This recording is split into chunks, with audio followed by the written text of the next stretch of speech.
everyone has the following fundamental freedoms: freedom of conscience and religion. And so here we're talking about the word religion based on Christianity. You go down a few more sections, it's going to talk about multiculturalism. Based on the colon, multiculturalism means that we have many people living from different cultures in Canada, but they must assimilate and integrate into our society. Must. But because we have elected officials in office who are running roughshod in order to destroy our Christian democracy and flood us with people who do not agree, this is being misinterpreted. Again, knowledge is power. And the Coronation Oath is incredibly important. As you know, I call that a living, breathing, binding document that needs to be resurrected. Against Bill C-9 since December, our organization is the only one that went after Bill C-9, not just sending letters saying, oh, we disagree with this, you shouldn't criminalize the Bible. That's not good enough, and it really doesn't impact them because they know exactly what they're doing. You have to hit them with something solid. What is it that we did? We went after the Governor General to explain to her what her limits and duties are. And that means that she has no higher authority. Yes, she's the king's representative, but she has no higher authority. And the king explicitly took an oath under the coronation to govern according to the laws of God and the true profession of the gospel, to uphold the Protestant Reformed religion established by law, and to defend the Christian faith.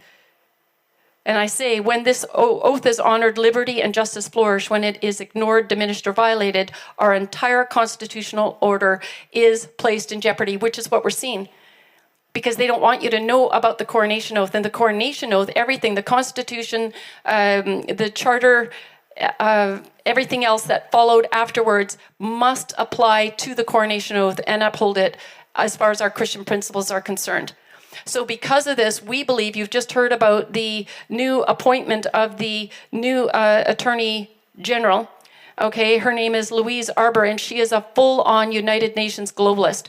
So the action coming out this week, this will be out tomorrow night, and David Lindsay's coming on next Wednesday. I have an Empower Hour every week, and so we're not like podcasters just for the sake of having somebody on. We always have an action and solutions.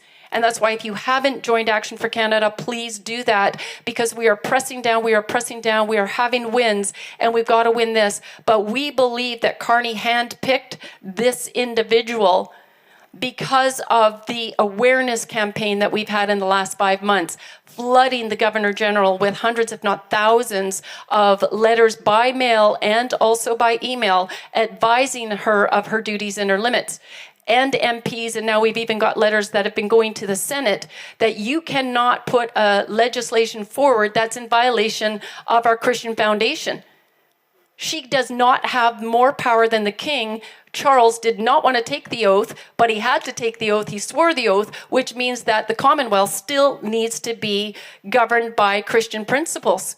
So unless we're demanding this, we're going to be lost. But can you imagine if the millions of Christians in Canada were willing to get together and help Action for Canada rather than put us aside? It has been very discouraging and frustrating working with these other teams, that are doing these call campaigns and this and that. Great, do that.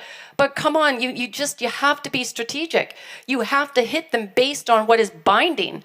Not just on feelings. They don't care about anybody's feelings because they have greed in their minds. They have death. This is a culture of death.